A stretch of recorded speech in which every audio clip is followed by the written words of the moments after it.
Nous sommes bien d'accord, la masse d'un sac de billes est égale à la somme des masses des billes qui le constituent, plus la masse du sac. Si ce raisonnement est correct, il implique que la masse de notre corps, qui est constituée de particules élémentaires, qui sont des petites billes, égale à la somme des masses des particules qui nous constituent, ne représente que quelques pourcents de la masse totale de notre corps. D'où vient la masse majoritaire de notre corps? Pour le comprendre, il faut revenir à 1905. 1905, c'est l'année miraculeuse de la physique.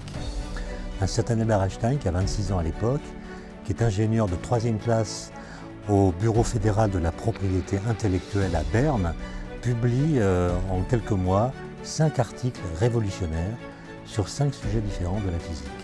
L'article du mois de juin repense les relations entre l'espace et le temps et contient la base de ce qu'on appelle aujourd'hui la théorie de la relativité restreinte. Durant l'été qui suit, le mois de juillet et le mois d'août 1905, Einstein continue à réfléchir. Il part en vacances avec son épouse Mileva et leur fils en Serbie, d'où elle est originaire, et il continue à réfléchir aux implications de l'article publié au mois de juin. Il écrit à l'un de ses amis, qui s'appelle Konrad Habicht, une lettre dans laquelle il dit ceci: « Le principe de relativité associé aux équations de l'électromagnétisme impose que la masse d'un corps soit une mesure directe de l'énergie qu'il contient. La chose, dit-il, est plaisante à considérer, mais le bon Dieu n'est-il pas en train de rire de moi et ne me mène-t-il pas par le bout du nez? Ça, conclut Einstein, je suis incapable de le savoir. » En fait, il va trancher la question dans un article qu'il écrit en septembre 1905, un article très court de moins de 3 pages, dans laquelle se trouve écrite avec d'autres notations la fameuse formule E égale mc2. Comment la démontre-t-il? En considérant un métal qu'on chauffe et qui rayonne donc de l'énergie sous forme de lumière, visible ou invisible. La lumière n'a pas de masse, donc ce corps qui rayonne de la lumière perd de l'énergie, puisque la lumière contient de l'énergie, mais il ne doit pas perdre de masse, puisque la lumière n'a pas de masse. Comment un corps qui rayonne des objets qui n'ont pas de masse pourrait-il perdre de la masse? Einstein conclut que si l'on en croit les principes de sa théorie, alors le corps en question, du seul fait qu'il perd de l'énergie, perd également de la masse, et cette masse qu'il perd est donnée par la formule grand E, l'énergie qu'il perd, divisée par c au carré, c étant la vitesse de la lumière, qui vaut 300 000 km par seconde. Et donc, même si le corps émet des objets qui ne sont pas massifs, il perd quand même de la masse. Et le génie d'Einstein le pousse à dire que cette formule qui fait intervenir la vitesse de la lumière doit demeurer vraie, même si aucune lumière n'intervient dans le processus par lequel le corps en question perd de l'énergie. Autrement dit, le statut de la vitesse de la lumière est changé. La vitesse de la lumière ne désigne plus seulement la vitesse de propagation d'un phénomène physique particulier qui est la lumière. La vitesse de la lumière devient une constante universelle de la physique qui intervient dans tous les processus dans lesquels de l'énergie est mise en jeu, même si aucune lumière n'intervient dans l'affaire. Alors les implications de cette formule sont considérables. Par exemple, la formule implique que n'importe quel morceau de matière contient de l'énergie du seul fait qu'il est massif.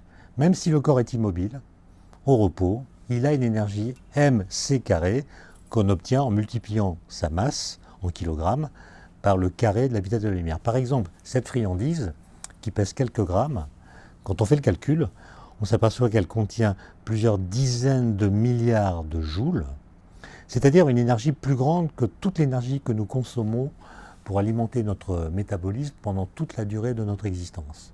Comment comprendre cette différence?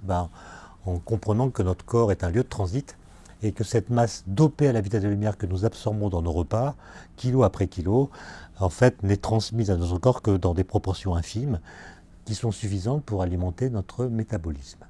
Maintenant, il y a d'autres implications. Par exemple, celle qui permet de répondre à la question posée. Les particules élémentaires qui nous constituent, par exemple les quarks, ces petites particules qui sont dans nos protons et nos neutrons, elles interagissent très fortement à des vitesses très grandes, et cette énergie d'interaction correspond à une masse effective qui constitue l'essentiel de la masse de notre corps. Autrement dit, la masse de notre corps doit beaucoup plus à la danse frénétique de nos particules élémentaires, qui a leur masse propre, qui est très faible par rapport à la masse totale de notre corps. Ensuite, il y a des phénomènes qu'on peut voir tous les jours en laboratoire, qui sont très étonnants, dont il n'existe aucune contrepartie dans la vie courante, mais qui sont réglés par cette formule E égale mc2. Par exemple, si je prends deux protons de haute énergie, comme on le fait au CERN avec des grands colliseurs de particules, si ces deux protons entrent en collision à des énergies très grandes, on s'aperçoit que la collision va engendrer des centaines, voire des milliers de nouvelles particules. Et la somme des masses de toutes les particules ainsi créées est bien plus grande que la masse des particules incidentes. Qu'est-ce qui s'est passé? Il s'est passé que la vitesse des protons, leur énergie, par la formule E égale mc2, s'est transformée en masse, c'est-à-dire en nouvelles particules. Et là, il y a un phénomène très étrange qui est que la propriété d'un objet, en l'occurrence la vitesse des protons, s'est matérialisée en d'autres objets.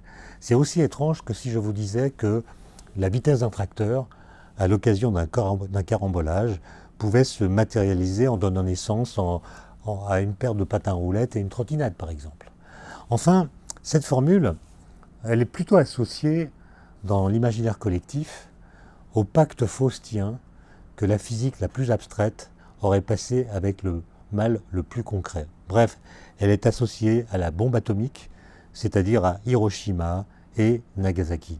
Et cette association est quelque peu injuste, parce que l'idée de la bombe atomique n'est apparue dans l'esprit des physiciens qu'en 1939, après une découverte qui a été faite tout à fait par hasard par Lise Meitner et Otto Hahn. Ils ont découvert qu'il existait un isotope de l'uranium 235, qui a la propriété singulière de pouvoir se couper en deux, fissionner, lorsqu'il est percuté par un neutron lent. Et ça n'avait été prédit par personne.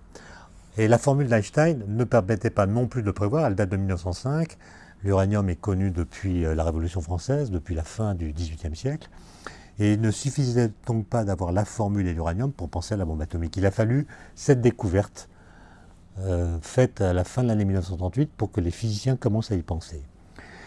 Et l'idée de la bombe atomique va donc conduire à ce que Einstein, qui ne s'est jamais intéressé aux forces nucléaires, sollicité par des amis physiciens, va écrire une lettre au président Roosevelt dans laquelle il signale que les Allemands ont des stocks d'uranium, ont également à leur disposition de très grands physiciens, et pourraient être capables, les nazis pourraient être capables un jour de fabriquer la bombe atomique. Donc il agit comme une espèce de lanceur d'alerte pour le président Roosevelt.